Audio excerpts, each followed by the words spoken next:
Although the epidemic coincided with the First World War, the war did not cause it. It may, though, have made it worse.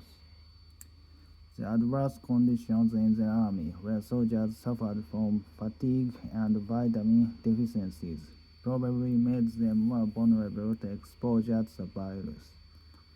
Moreover, soldiers who fell sick were rounded up and concentrated in military hospitals, spreading the flu to other patients.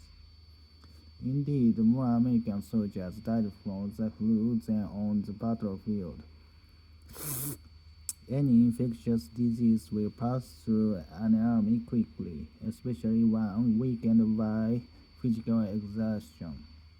One modern historian has actually put forward the controversial theory that the flu helped bring the war to an end. This was because it killed a higher proportion of soldiers in the German and Austrian armies, breaking down their will to fight, than it did in the armies of Britain and her allies.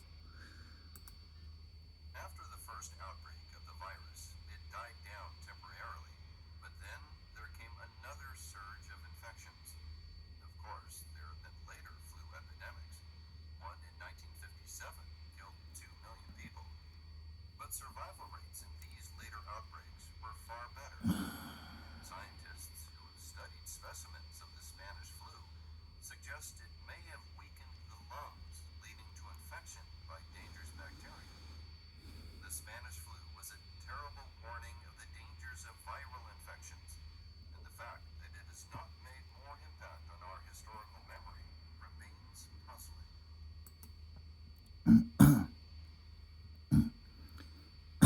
After the first outbreak of the virus, it died down temporarily, but then there came another surge of infections.